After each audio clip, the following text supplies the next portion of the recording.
L'innovation est une composante essentielle de nos entreprises. Avec l'émergence du numérique et des changements que cela induit, une pluralité de nouveaux acteurs voit le jour et viennent remettre en question l'ensemble des modèles. Encouragés par l'expansion du numérique, la bonne idée n'attend que la suivante.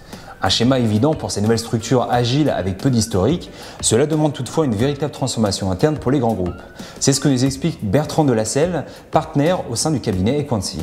Je crois que ce besoin rejoint une évolution du marketing qui prend de plus en plus d'importance au sein des entreprises, parce que la marque prend de l'importance, parce que le client a pris de plus en plus d'importance. Et du coup, le digital transforme toutes les composantes du marketing, que ce soit l'offre, produit, service, le prix de ses produits et de ses services, la distribution, la relation au client, l'interaction avec ce client. Et du coup, le digital en fait transforme l'expérience client qui elle-même est devenue le cœur de l'entreprise. Cette transformation digitale de l'entreprise s'opère donc au cœur de l'ensemble de ses unités. C'est pourquoi le modèle consistant à intégrer un digital champion interne n'a pas vocation à durer. En effet, le succès ne résidera pas dans la capacité de l'entreprise à intégrer des talents digitaux, mais bien à digitaliser l'ensemble de ses collaborateurs. Je crois que ce n'est pas antinomique, c'est une question de niveau de maturité de l'entreprise. C'est-à-dire qu'on a besoin de digital champion au départ parce que c'est la preuve de la part du management qu'on investit dans le digital. Une fois qu'il est là, une fois qu'il a une organisation, un budget, une vision, c'est plus facile ensuite de dire à tous les collaborateurs, à condition que ça transforme vraiment leur métier, digitalisez-vous, comprenez l'impact du digital sur votre fonction si on a déjà montré un investissement via un champion ou via une évangélisation avec des consultants extérieurs ou des agences. Le chantier de taille ne concerne pas juste l'organisation. La transformation digitale impose de repenser sa vision, sa chaîne de valeur, ses process et outils, mais plus qu'une transformation, c'est avant tout une évolution. Je crois qu'il faut bien différencier une transformation et une adaptation. C'est-à-dire qu'il y a des entreprises qui ont besoin de se transformer. Souvent en France, on voit ça de manière négative. On dit transformation, oh là là, vous allez mourir si vous ne transformez pas. Souvent, en fait, c'est des opportunités.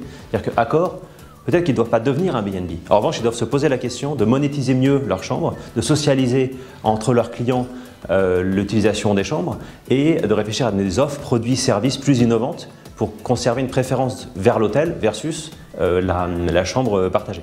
Donc, oui, il y a des transformations de business model, parfois c'est des adaptations, c'est des ajouts à un modèle existant pour des sources de business supplémentaires et surtout, voyons ça comme des opportunités, pas forcément comme des craintes que si on ne se transforme pas, on est voué à mourir. On a toujours des exemples comme ça, les Kodak, les BlackBerry, mais il y a aussi plein d'exemples d'entreprises qui ont su prendre ces virages, s'adapter, voire se transformer, mais en positif, en saisissant les opportunités du digital plutôt qu'en se laissant mourir.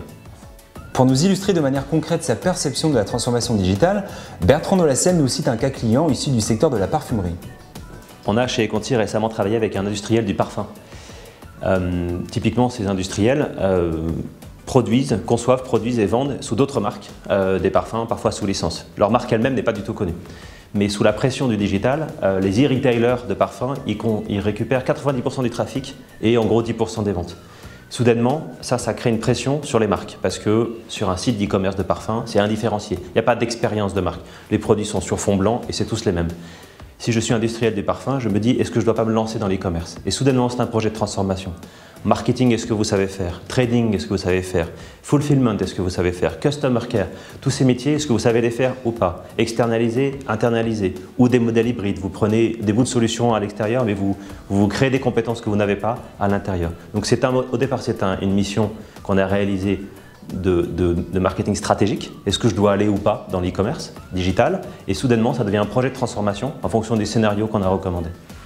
Pour réussir, l'enjeu majeur de la transformation digitale est un enjeu de rapidité et d'agilité avant d'être celui des process ou des ressources. C'est en tout cas le point de vue de Bertrand Delasselle.